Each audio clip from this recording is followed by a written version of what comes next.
That was an amazing conversation with what an incredible couple and an incredible story and journey that Jay Robb took to from starting his own gym to creating this amazing product that has gotten all these celebrity endorsements that, as he talked about, he didn't even have to pay for. I mean, the product spoke for itself, and I loved hearing the stories of just people saying, you know what, this is a great product without being asked to or without being paid to do it. I mean, that's an amazing thing when a product stands for itself and speaks for itself. But one of the things I loved about that conversation, Kelly, was just the story of not only how they reconnected, but also they're working together as a couple in a major business enterprise, and that's not easy, right? We know the challenges and the stresses that come with business, with starting a business, with taking a business to the next level. And I think you made a good point.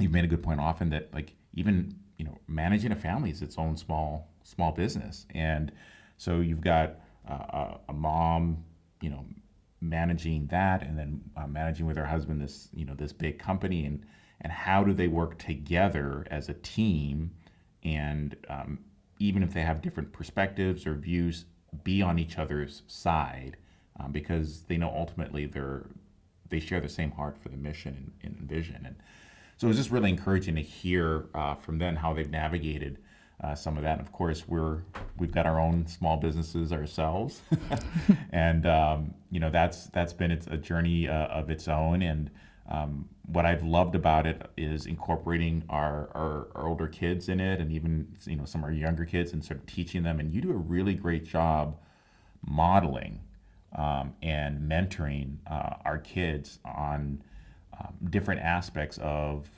running a business and engaging with clients. And talk about that a little bit with our audience, because I think it's just really cool. Like, what's it been like working with our daughter on political consulting, and working with our son on the podcast, and putting social media videos and things together. One of the great opportunities, I think, for being in a family business is the opportunity to help our family members, especially our children, to get to have experiences that they wouldn't have otherwise had. And so I think you and I share the same value that one of our roles or purposes in life is to be able to use any strength or skill or opportunity we have to advantage others. And so in setting up the businesses, we have these experiences and opportunities that we can use to give to other people. And it's really good training ground for the kids to put them outside their comfort zone and give them opportunities to meet people and have experiences, job experiences that they wouldn't otherwise have. And I really love that. It really challenges them because they have to step up to really kind of grow beyond their current skill set or ability. But they wouldn't have that in a normal job, right? Normally, when you get out of school, you start sort of at the bottom of the ladder and you have to work your way up in service industry jobs, and then someone takes a chance on you. And because it's a family business, we can just throw them right in way above their swim level, if you will, and help teach them to swim quickly. And I think that's a wonderful part of the family business. One of the things I think we've encountered, and probably the Robbs have encountered, is how do we draw the lines between business and family? Because it can be all-consuming. I think running a business and starting businesses can really be, it's just, when do our work relationships end and family begin? And you always are taking work with you because, in entrepreneurial startup, it doesn't end. Anyone who's in a small business knows that too.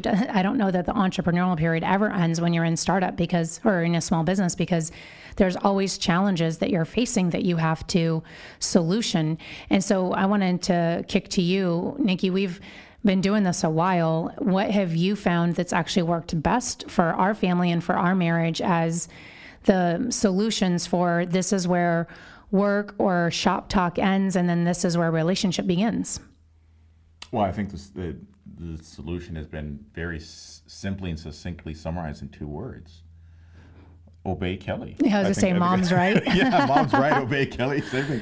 No, that's actually a really good rule. I think the way that at least I've observed, and I think we've kind of done it intuitively, because as pastors, when we were running our own church back in DC, is the same kind of thing where you Right. have, where do you put aside organizational things, ministry things, and not let it overflow into family things and whatnot. So I think what I've seen, and I think has been very healthy, has just been a kind of a natural flow where we've just kind of integrated life and business and family, not in a kind of compartmentalized way, but in a way that it's like we have rhythms, right, as a Yeah. family. And so It's a good way of putting it. we have a rhythm about like when we're doing the business stuff, and then when we're sort of pivoting and just going more into personal family time, and when we're mixing the two, and it just feels natural and not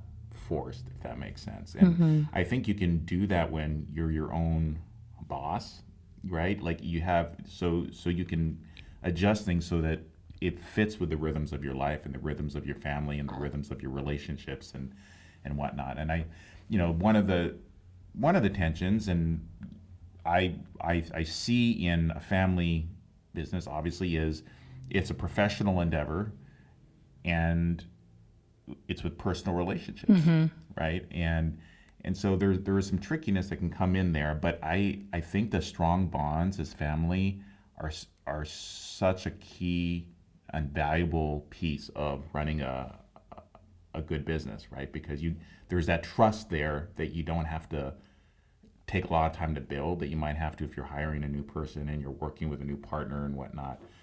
And you already have a really good idea of what people's skill sets are and what their giftings are. And so anyway, I think it's been a lot of fun, and in a lot of ways, I mean, challenging, obviously. And I get a lot of hope looking at stories like J. Rob's and Right. And Beth's, where it has its challenges, but they stick true to the mission and the vision, and they don't give up, and great things happen, right? So, Right.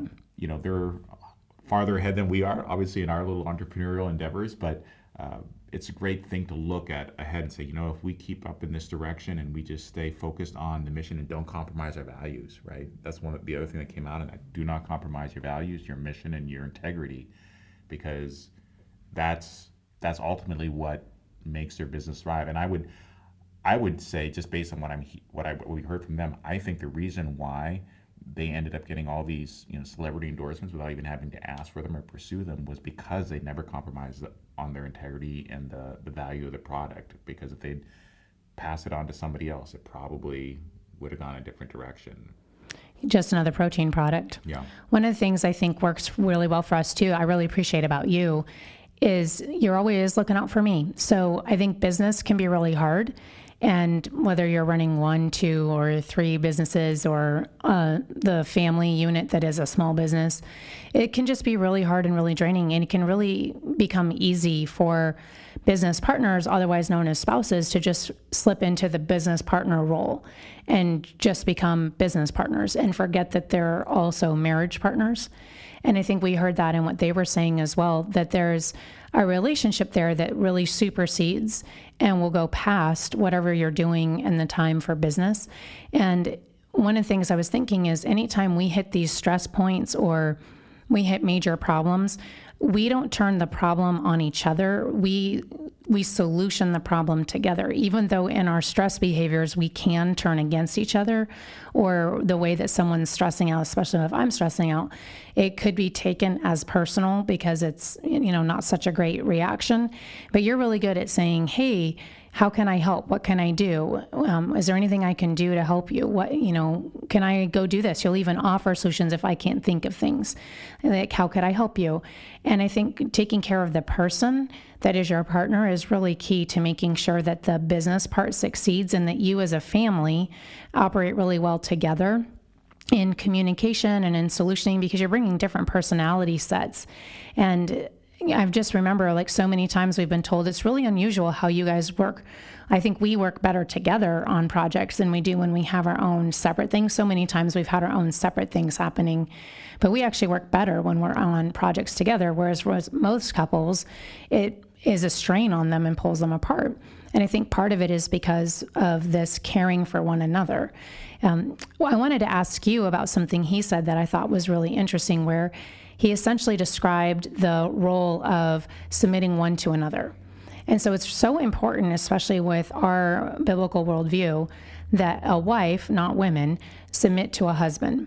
And yet, when you have business roles or you have roles in group missions, there are times, for example, when I have been, if you will, your boss, and yet we're still married. And so can you just real quick describe for people, how has that worked, where our marriage has stayed strong, and yet we kind of do this do-si-do of, I have to make a decision, but then you make a decision, and then I make a decision. How does that work practically from your perspective?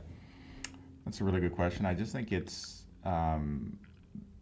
really just remembering that we're there to serve and love each other in whichever role we're functioning, whether as business partners, as marriage partners, as parents, right? Right. And so, and that's really, Scripture is telling us, like, the husband is to lay down his life for his wife and his children, and the wife is to serve and support her husband and their children. And really, that basically means, in my view, that in that marriage relationship, if anyone is going to sacrifice, or anyone has to, for lack of a better word, suffer in a particular situation, it's the husband. That's my commitment as a partner, is to lay down my life for my spouse, whether it's in business or in marriage or in family.